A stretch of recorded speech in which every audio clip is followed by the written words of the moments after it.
Gentlemen, and welcome to another building hero videos. So for this one our focus is going to be on Indira, the beloved electric arc hero that many people love and enjoy her continuous attacks using lightning.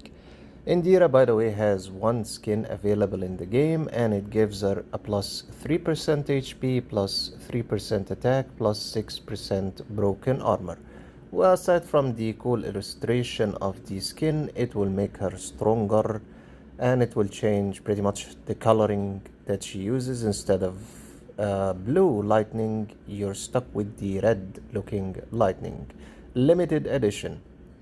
Alright, let's look first at the relics and the overall power that can be gained. Of course, you're gonna be needing online relics and taking them to T1. The relics at having only three red ones, will increase her damage to 135% of attack. That is pretty much of her attack, which is that specific number you see there at the bottom of the screen. So that's the first thing. Now, after that, at 9 relics, lightning antenna has a 100% chance to inflict an arc mark on the first target it hits. That's gonna be very essential that you have the 9 relics with Indira, because that mark, when we come to the skills, you'll be able to understand it more. Alright, let's look first at the guide, because sometimes it does have some summarizing information.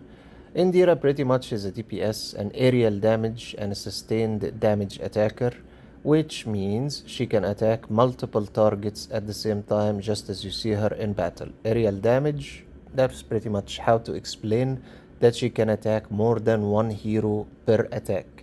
The status priority is gonna go for the attack, broken armor, and skill damage. I do approve the Eternal Soul and the Fatal Judgment as as artifacts you can give Indira. So from that, if you're gonna look at the ranking, ranking 7 currently, ranking 7. I would ignore the ranking pretty much. And you can always read her biography, the details of biography 1, biography 2, and biography 3 chapters. The in-game guidance does give you something simplified that you can work with in terms of lineups. Other than this, we kind of highlighted that the main thing you should focus on is what? Attack, broken armor, and skill damage. So when you're building your T2, you would focus on attack, skill damage, and broken armor for the T2. Okay, now if you look at her exclusive, as soon as you hit exclusive level 10, when there are over 4 enemies, more than 4 enemies, she gains 10% attack. When there are over more than 4 enemies at level 20, she gains 20% of attack. At level 30, when there are more than 4 enemies, the hero's attack is increased by 30%, and the chance of triggering arc when allies attack is increased by 20%.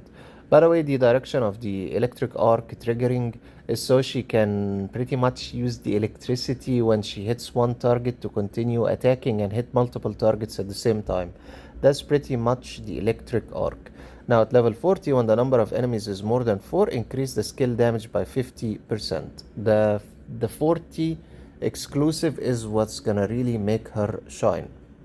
Alright, let's move into looking at the skills from a different perspective, and like all heroes, she has 4 main. The first skill we're looking at is Power Filling level 3.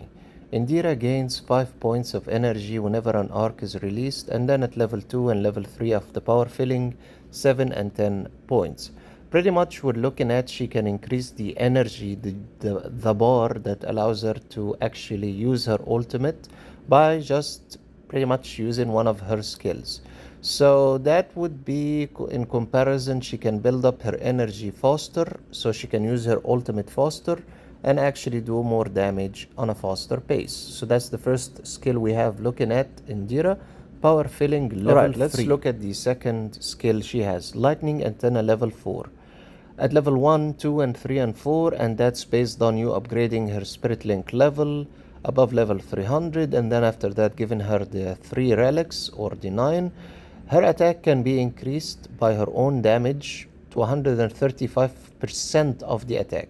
So she deals an extra damage of 70% at the beginning, and then 95, and then 120, and then it can be raised by the relics to 135% randomly to 3 enemies. The lightning antenna. That's pretty much when you see her during the battle and one of the other heroes is attacking and suddenly she attacks at the beginning of the round or attacks again. So pretty much usually it's just at the beginning of the round, just exactly like the description says, and that helps, and she can continuously keep on attacking every single round at the beginning of the round with her attack. That increase in damage, of course, will help in, you will see the damage rise. After that, we have her ultimate core skill, the Plasma Field level 3. Again, you need the relics, you need to actually put her in the Spirit Link level and go beyond level 300, so you can actually benefit from the maximum amount of damage. Indira creates a lightning matrix. It's pretty much the ultimate attack you see that looks like a storm in the middle with lightning in it. That one deals 120% of her attack as damage to all the enemies. And then she applies the arc mark.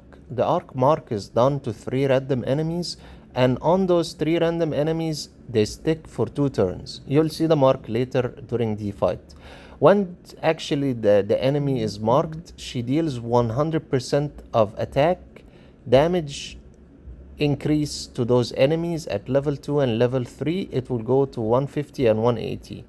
So pretty much enemies that are marked by the arc, the mark arc, or the arc marking, that's for easier saying, the damage will increase. So the enemies that she selects, 3 random enemies from the enemy's side, they will take more damage as soon as she puts her mark on them. So that's an extra direction to cause more damage. The last skill that Indira has, Thunder Arc level 3. Lightning Antenna has a 30% chance to create an arc.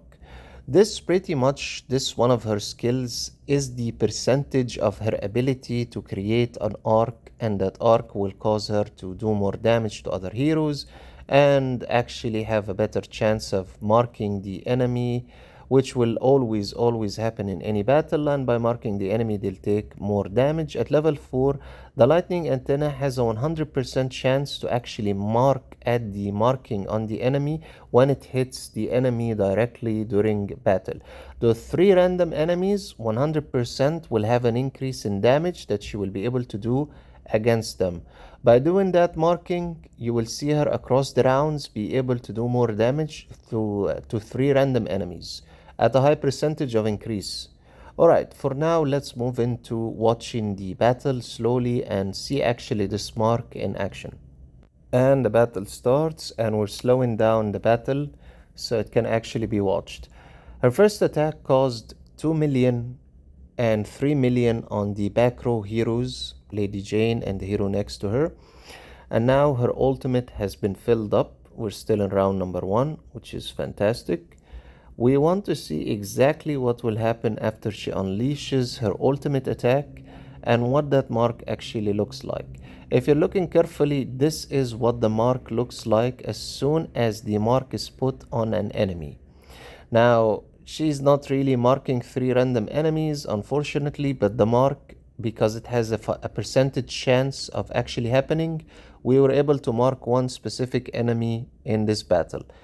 Alright, pretty much if she attacks that specific enemy again, that mark will cause more damage to happen to that specific enemy, unlike the rest of the enemies. See that? He's taking 7 million or more damage in comparison to the rest of the enemies. It's an increase in damage related to that enemy specifically, and I think Cyber Ronin is similar in the methodology that is used for that specific marking. Enemies that he adds a mark on will take more damage, but the difference is enemies that Indira marks will take more damage from her and for 2 turns specifically. Now, as you can see, the electric arc and the electric antenna and the plasma and all that lovely lighting, you can see how efficient it is in battle. And that's actually at the start of each turn she will attack again. That's exactly the point that was being highlighted of her attack. And then of course she'll have her own turn to attack during the battle itself. Now pretty much this will really show you the importance of using Indira in tough battles. And if you're looking at the screen currently, you can see different statuses that show the priority usage for her, including stigmata, status priority, artifacts, and including the gem selection for her. Pretty much I would go with Striker, that's a good selection, and Broken Armor Attack. Alright guys, thank you so much for tuning in, and we'll see you in the next one.